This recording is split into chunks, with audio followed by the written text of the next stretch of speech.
সুপ্রিয় দর্শক, আমি অ্যাস্ট্রোলজার কেসি পাল। হস্তরেখায় ভাগ্য জানতে যিনি হাতটি পাঠিয়েছেন, স্বাগত জানাচ্ছি আপনাকে। তো আমি বলবো যে আমার দৃষ্টিতে আপনার হাত গবেষণা করে যেটি পেলাম সেটি হচ্ছে আপনার জীবনের বাধা কোথায়, এমনকি কিভাবে সেই বাধা কাটাবেন। দেখুন, প্রথম যদি বলি তাহলে আপনার হাতের ইন্ডেক্স ফিঙ্গারের চূড়ার পর্বে একটি তিল রয়েছে। দেখুন, তিলটি আপনি স্পষ্টভাবে দেখতে পাচ্ছেন। তো এই তিলটি হচ্ছে মেষ রাশির কৃত্তিকা নক্ষত্রের ক্ষেত্র। তো কৃত্তিকা নক্ষত্রের ক্ষেত্রে একটি তিল রয়েছে, যার অধিপতি হচ্ছে রবি। রবি হচ্ছে সুনাম, যশ, খ্যাতি, প্রতিপত্তির কারক। এমনকি রবি বিদ্যার কারক, রবি সরকারি কর্মের কারক। তো বিশেষ করে আপনার জীবনে সুনাম নষ্ট করছে, যশ নষ্ট করছে, খ্যাতি নষ্ট করছে, এমনকি বিদ্যায় বাধা সৃষ্টি করেছে। সেই সঙ্গে বিশেষ করে প্রতিষ্ঠা ও কিন্তু হাত ফসকে বেরিয়ে যাচ্ছে। আপনি চাচ্ছেন যে আমার জীবনে লটারির ন্যায় ভাগ্যের পরিবর্তন ঘটুক, সেটি কিন্তু ঘটছে না, বরং আপনাকে ক্ষমাশীল করছে, দয়াবান করছে, সেই সঙ্গে অনুসন্ধান করছে। বিশেষ করে জীবনেও অনেক কিছু অনুসন্ধান করছেন, কিন্তু সেটি আপনি বাস্তবায়ন করতে পারছেন না। তাছাড়া বিশেষ করে রিং ফিঙ্গারের চূড়ার পর্বেও কিন্তু আরেকটি তিল রয়েছে, যেটি হচ্ছে আপনার কর্কট রাশির ক্ষেত্র। তো কর্কট রাশির মাঝে পর্ব অতিক্রম করে যেটি অশ্লেষা নক্ষত্রের যে জায়গাটি, সেই জায়গায় কিন্তু আপনার তিল চিহ্ন রয়েছে। এই তিল চিহ্নটি বলবে যে আপনার বিশেষ করে বুদ্ধি কম, আপনি বুদ্ধিতে পারে উঠছেন না, এমনকি প্ল্যান প্রোগ্রামে আপনি আটকে যাচ্ছেন।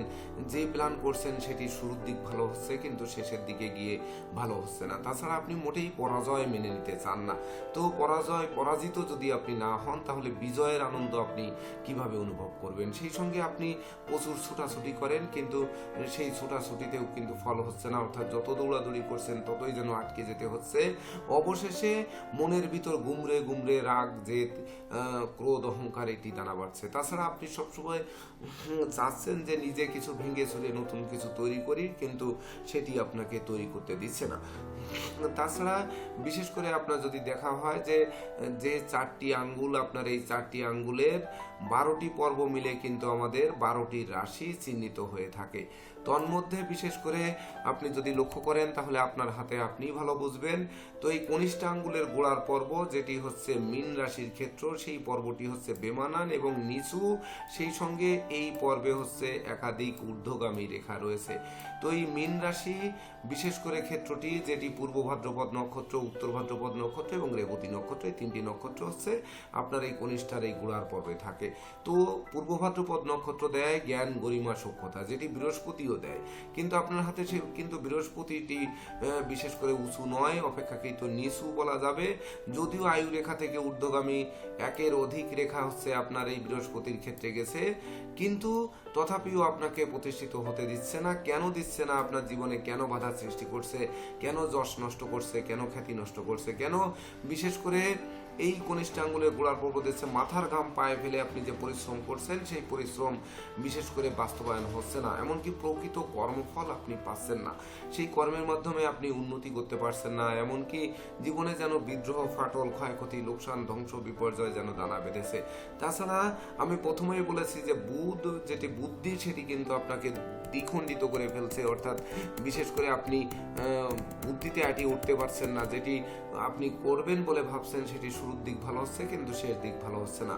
সেটি যদি আরেকটু দেখি, তো বুধের ক্ষেত্রে যে বিবাহ রেখা, সেটি দেখুন, বিবাহ রেখাটি কিন্তু বেঁকে একেবারে হৃদয় রেখা টাচ করেছে। তো এই হৃদয় রেখা টাচ করাটা হচ্ছে জীবন সঙ্গে শারীরিক অসুস্থতা বা জীবন সঙ্গীর সঙ্গে কিছু মতানৈক্য। আবার একই সঙ্গে রেখাটি উঠে কিন্তু একটি রেখা আপনার বুধের ক্ষেত্রে চলে গেছে একেবারে, দেখুন, ইংরেজি ওয়াই আকারে। তো এই রেখা হচ্ছে দ্বিমুখী চরিত্র নির্দেশ করছে, অর্থাৎ সর্বদা আপনি একাধিক পথে উপার্জন করার জন্য ছুটছেন, কিন্তু প্রকৃতপক্ষে সেই একাধিক পথে উপার্জন হচ্ছে না। এমনকি একই সঙ্গে একাধিক চিন্তা চেতনা করছেন যে কখনো ব্যবসা করব, কখনো কর্ম করব, কখনো বিশেষ করে আমি অর্থ লগ্নি করব, কখনো বিশেষ করে আমি ট্রান্সপোর্টের ব্যবসা করব, যানবাহনের ব্যবসা করব। এই ধরনের অনেক কিছু চিন্তা চেতনা করছেন, কিন্তু কোনোটাই করে উঠতে পারছেন না। এমনকি আপনার উপার্জিত অর্থ এনে যে ভাগ্য লক্ষ্মী বা আপনার গৃহে লক্ষ্মীর কাছে যে আপনি জমা করবেন, সেখান থেকেও 2 ভাগ হয়ে যাচ্ছে। এমনটি আমি বলবো যে আপনার জীবনে যে উপার্জিত অর্থ, সেটি এক জায়গায় আপনি রাখতে পারছেন না, সেটি 2 দিকে দেখতে হচ্ছে। হতে পারে আপনার বাবা মা, ভাই বোন, আপনার তাদেরকে দেখতে হচ্ছে, একই সঙ্গে কিন্তু আপনার শ্বশুরালয় বা মাতুলালয়কেও সহযোগিতা করতে হচ্ছে, যে সহযোগিতার কারণে আপনার অর্থটি দাঁড়াচ্ছে না। এটিও কিন্তু জীবনের বাধার আরেকটি বিশেষ কারণ। তাছাড়া দেখুন আপনার হাতে রবির ক্ষেত্রে রবি রেখা সামান্য একটু আসছে, তারপরে দেখুন হৃদয় রেখা যদিও স্পষ্ট হৃদয় রেখার নিচে এবং উপরে দুদিকেই কিন্তু আপনার বিশেষ করে রেখা রয়েছে। তো নিচের দিকে রেখাগুলো বলে যে আপনার জীবনে কিছু শত্রু থাকবে, কিন্তু উপরের দিকেও কিন্তু একই রকম রেখা রয়েছে, যেটি উপরের দিকে উঠেছে এটি উন্নতি হওয়ার কথা, উন্নত হৃদয়ের মানুষ হওয়ার কথা, কিন্তু সেটি আপনি হচ্ছেন না। আপনি হৃদয় নিংড়িয়ে মানুষকে ভালোবাসছেন, কিন্তু সেই ভালোবাসার মূল্য কিন্তু আপনি পাচ্ছেন না এই হৃদয় রেখায় পরাতের মতো থাকার কারণে। তাছাড়া এই হৃদয় রেখার উপরে বিশেষ করে রবির ক্ষেত্রে যে বিষয়টি হয়েছে, দেখুন দুটি ত্রিকোণ চিহ্ন হয়েছে। তো এই দুটি ত্রিভুজ চিহ্ন আপনাকে হচ্ছে রবিতে বিশেষ করে ত্রিভুজ চিহ্ন, এমনকি রবি রেখার মাথায় এসে তিন দিকে ধাবিত হয়েছে ত্রিশূলের মতো, এটি কিন্তু আপনাকে একাধিক পথে উপার্জন বোঝাবে। কিন্তু এই একাধিক পথে যেতে আমি কিন্তু নিষেধ করব যে আপনার একটি পথ নির্ণয় করতে হবে, সেই পথটি নির্ণয় করতে পারছেন না, কারণ হচ্ছে আপনার হাতে এই যে শুক্র বন্ধনী রয়েছে, এই শুক্র বন্ধনীর কারণে।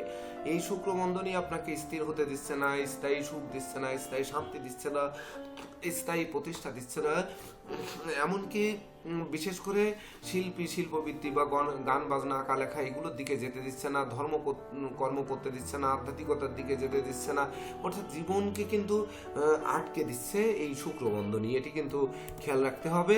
তো তাছাড়া দেখুন আপনার ভাগ্যরেখা মণিবন্ধে একেবারে আয়ু রেখার সঙ্গে যুক্ত হয়ে তারপরে আপনার ভাগ্যরেখা উঠেছে, কিন্তু ভাগ্যরেখা উঠে হাতের তালুতে এসে থেমে গেছে এবং সেখান থেকে আবার ভাগ্যরেখা ওঠা শুরু করেছে, ওখানে কিন্তু ছেদ রয়েছে, উঠে দেখুন শনির পর্বতে গেছে, কিন্তু শুক্র বন্ধনীর নিচে গিয়ে থেমে গেছে। অর্থাৎ জীবনের যে কর্ম, সারা জীবন আপনি ভাগ্যের জন্য যেটি পেয়েছেন সেটি নিয়ে যে পরিশ্রম করছেন, শনির ক্ষেত্রে সেটি কিন্তু যেতে দিচ্ছে না। শনি হচ্ছে কর্মফলদাতা, যে আপনাকে ন্যায়ের পথে নেবে, সত্যের পথে নেবে, সত্যের পূজারি করবে, এমনকি আপনাকে ভেঙে চুরে নতুন কিছু তৈরি করাবে। সেই সঙ্গে বিশেষ করে সাধনালব্ধ জ্ঞান বা বিশেষ করে সাধন ভজনের সিদ্ধি লাভ, জ্ঞান গরিমা সক্ষতা লাভ, কামনা বাসনা পূর্ণ বা প্রাপ্তি যেটি আপনার হাতের মুঠোয় আসার কথা সেটি কিন্তু আসছে না। যদিও আপনার হাতে বিশেষ করে সুস্পষ্ট আয়ু রেখা রয়েছে, আপনি দীর্ঘায়ু হবেন এটি নিঃসন্দেহে বলা যায়, এবং আয়ু রেখার নিচে যে অংশ সেটি কিন্তু একেবারে মূলের মতো রয়েছে, যেটি ভাগ্যরেখা এবং আয়ু রেখার গোড়ায়, এটি কিন্তু বলে যে আপনি জীবনে ধাপে ধাপে আপনি উপরের দিকে উঠবেন, কিন্তু আসলে উঠছেন না। কেন উঠছেন না? দেখুন চন্দ্রক্ষেত্রে কিন্তু আপনার বিদেশ গমন রেখা রয়েছে, কিন্তু বিদেশ গমন রেখাটি গিয়ে জব চিহ্নে রূপান্তরিত হয়েছে, অর্থাৎ বিদেশে যাবেন সেটিও কিন্তু আপনার জন্য বাধা হয়ে দাঁড়াচ্ছে। অর্থাৎ পদে পদে কেন বাধা? আবার যদি একটু ব্যবসার রেখার দিকে আমরা তাকিয়ে আসি, তাহলে আমরা কিন্তু দেখব যে আপনার হাতে ভাগ্যরেখা থেকে আপনার বুধের দিকে যে রেখাটি গেছে এটি ব্যবসার রেখা, অর্থাৎ ব্যবসার রেখা আছে, ব্যবসা আপনি করেনও, কিন্তু সেই ব্যবসাও কিন্তু জয়ী হতে পারছেন না। আপনাকে বাজারের ভিতর কখনো বড় ব্যবসায়ী হতে দিচ্ছে না। কেন দিচ্ছে না? সেটি কিন্তু দেখুন রাহুর ক্ষেত্র থেকে যে রেখাগুলো ডিপ হয়ে গিয়ে আপনার আয়ু রেখা কেটে গিয়ে ভাগ্য রেখায় টাচ করেছে। এই যে ভাগ্য রেখায় টাচ করেছে মানে ভাগ্য আপনাকে কোনো ক্রমে উঠতে দিচ্ছে না, এমনকি উপরের দিকে যেতে দিচ্ছে না। প্রতিটা রেখাই কিন্তু ছেদ করে গেছে। আবার প্রথম রেখাটি কিন্তু আপনার শনি রেখার সঙ্গে এসে মিলিত হয়েছে। আবার রাহুর ক্ষেত্রে দেখুন ব্যারিকেড তৈরি করে সেটিও কিন্তু শনির ক্ষেত্রে গেছে। আর এই রেখাগুলোর কারণে বিশেষ করে রাহু যদিও দুশ্চিন্তার কারক, কলহ বিবাদের কারক, ঝুট ঝামেলার কারক, তো ঝুট ঝামেলা আপনি যেতে চান না, কিন্তু তারপরেও কিন্তু আপনাকে ঝুট ঝামেলায় জড়িয়ে দিচ্ছে।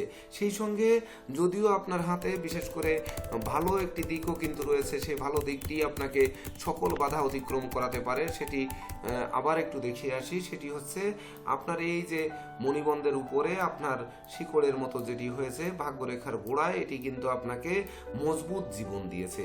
খেটে পুটে আপনি যেটি উপার্জন করবেন সেটি মজবুত দেবে। কিন্তু শিরোরেখা মঙ্গলের ক্ষেত্রে এসে আপনার এবং মঙ্গলে একাধিক যে ভার্টিক্যাল রেখা হয়েছে সেটি একটু লক্ষ্য রাখুন। এই রেখাগুলো কিন্তু যে আপনার উপার্জিত অর্থ দিয়ে দেখা গেল আপনি একটি জমি কিনলেন সেখানে বাড়ি করব বলে, কিন্তু সেই জমিটি দেখা যাচ্ছে আবার তাকে ফেরত দিতে হচ্ছে বা ওই জমিটি কোনোভাবে বিক্রি করতে হচ্ছে। আপনি বাড়ি করার জন্য সব কিছু জোগাড় যন্ত্র করলেন, কিন্তু মাথায় গিয়ে সেটি করতে পারলেন না, এটিও কিন্তু বাধা। কিন্তু আপনাকে এই জায়গা পর্যন্ত এতদূর পর্যন্ত কে এনেছে যদি বলা হয়, যদি আপনি প্রশ্ন করেন যে আপনাকে এই পর্যন্ত কে এনেছে, তাহলে কিন্তু তখন তখন বলতে হবে যে আপনার বৃদ্ধাঙ্গুলির দেখুন আমাদের সাধারণত বৃদ্ধাঙ্গুলিতে দুটি পর্ব থাকে, এই হচ্ছে সেই দুটি পর্ব। তো দুটি পর্বের মাঝ বরাবর কিন্তু আরেকটি পর্ব আপনার স্পষ্ট রয়েছে। এই পর্বটি আপনাকে কিন্তু পথ চিনিয়ে এখানে নিয়ে আসছে। এমনকি বৃদ্ধাঙ্গুলির গর্ভে যে জব, এই জবটি অবশ্যই উত্তম একটি চিহ্ন, যেটি আপনাকে বিশেষ করে কোন পথে গেলে, কোন জায়গায় গেলে, কোন কর্মে গেলে, কোন ব্যবসায় গেলে আমি জীবনে উন্নতি করব, এমনকি ভাগ্য উন্নতির প্রকৃত সময় কখন সেটি কিন্তু আপনাকে জানিয়ে দেবে, কিন্তু আপনি জানতে পারছেন না। আমি আপনাকে বলবো যে আপনার জীবনে 42-43 বছর পর্যন্ত সংগ্রাম চলবে, 42-43-এর পরে গিয়ে তারপর আপনার জীবনে উন্নতি হবে। তো জীবনের এই যে বাধা, আমি যে কথা বলছি যে জীবনে বাধা কোথায়, তাহলে বাধা কিন্তু আপনার হাতের প্রতিটা ক্ষেত্রে ক্ষেত্রে কিন্তু বাধা রয়েছে। যেমন শুক্রবন্ধনী বাধা দিচ্ছে, আবার বৃহস্পতির ক্ষেত্রে দেখুন ঊর্ধ্বগামী রেখা রয়েছে, সেই ঊর্ধ্বগামী রেখাগুলো কিভাবে কর্তন করেছে, অর্থাৎ এই যে কেটে দেওয়ার কারণে হচ্ছে আপনার বৃহস্পতির ক্ষেত্রে সেই শুভ ফলটি দিচ্ছে না। তো এই ক্ষেত্রে বাধা কিভাবে কাটাবেন, আমি যেহেতু একটি কথা বলেছি, তো আমি বলবো যে আপনি আপনার আশেপাশে অবস্থিত জ্যোতিষীর পরামর্শ নেবেন, প্রয়োজনে জন্ম তারিখ, জন্ম হরস্কোপ যেটা, সেটি বিচার বিশ্লেষণ করে একই সঙ্গে আপনার হাতের সঙ্গে মিলিয়ে তারপরে প্রতিকার ধারণ করতে পারেন। অথবা আপনি বিশেষ করে আমি বলবো যে বৃহস্পতি এবং শনি দুটি গ্রহের মিলনে একটি রত্ন পাওয়া যায়, সেটির নাম হচ্ছে পীতম্বরী নীলা। এই পীতম্বরী নীলা রত্নটি ধারণ করবেন। আর হচ্ছে আপনার যেহেতু ভাগ্যের বাধা অর্থাৎ জীবনের বাধা, এই বাধা সাধারণত কেতু হচ্ছে বাধা সৃষ্টির কারণ। প্রতিটা কাজে শুরু ভালো হয়, শেষ ভালো হয় না, উচ্চস্থান থেকে পতন, কলহ বিবাদ, এমনকি জীবনে সম্মান পাই না, ন্যায্য প্রাপ্য থেকে বঞ্চিত হই, আত্মীয় স্বজনকে এত দিলাম কিন্তু মন পেলাম না, এমনকি যশ সম্মানের জন্য হন্যে হয়ে ছুটছি, আমার গুণ আছে কিন্তু গুণের প্রকাশ ঘটছে না, আমার আদেশ কেউ শুনছে না, আমি কোনো কর্ম ব্যবসায় জয়ী হচ্ছি না, পদমর্যাদা পাচ্ছি না, এমনকি পারিপার্শ্বিক পরিবেশও ভালো করতে পারছি না, বন্ধু বান্ধবরা কথা শুনছে না, সামাজিক কাজকর্মে নিযুক্ত হতে পারছি না, জনপ্রিয়তাকে ধরে রাখতে পারছি না, এমনকি শ্রমিক কর্মচারী মিত্রভিত্ত তাদেরও আমি সহযোগিতা পাচ্ছি না, বিশেষ করে ব্যক্তিত্বেরও প্রকাশ ঘটছে না। সেই সঙ্গে বিশেষ করে বলবো যদি নেশা মধ্য জোয়ার দিকে থেকে থাকেন তাহলে সেই জায়গা থেকে ফিরে আসবেন, অর্থাৎ জীবিকার আলো মোটেই জ্বলছে না। এমনকি আমি প্রবাস জীবন যাপন করব বা বাইরে যাব, সে বাইরে যাওয়ার স্বপ্নও কিন্তু পূর্ণ হচ্ছে না। এক্ষেত্রে আমি বলবো যে আপনি একটি সোনালী রঙের ক্যাটসাই আর হচ্ছে পীতম্বরী নীলা, এই দুটি রত্ন ধারণ করবেন। দুটি রত্ন ধারণ করে তারপর আপনি দেখুন যে আপনার জীবনের বাধা কোথায়, সেটি আপনাকে জানতে দেবে, বুঝতে দেবে, ভাবতে দেবে, সেই সঙ্গে আপনার জীবনের বাধা কাটিয়ে আপনাকে এগিয়ে যেতে সক্ষম করবে। তো দর্শকবৃন্দ, বিশেষ করে এই ধরনের ভিডিও যারা পেতে চান তারা বিশেষ করে ভিডিও স্ক্রিপে দেওয়া হোয়াটসঅ্যাপ নাম্বারে আপনারা যোগাযোগ করে আপনাদের হাতটি সাদা কাগজের উপর রেখে স্পষ্ট করে ছবি তুলে পাঠাতে হবে। অস্পষ্ট হাতের রেখার ভিডিও কিন্তু আপনারা পাবেন না। তো এতক্ষণ সঙ্গে থাকার জন্য অসংখ্য অসংখ্য ধন্যবাদ জানিয়ে আজকের মতো সমাপ্ত করছি। শুভ নমস্কার।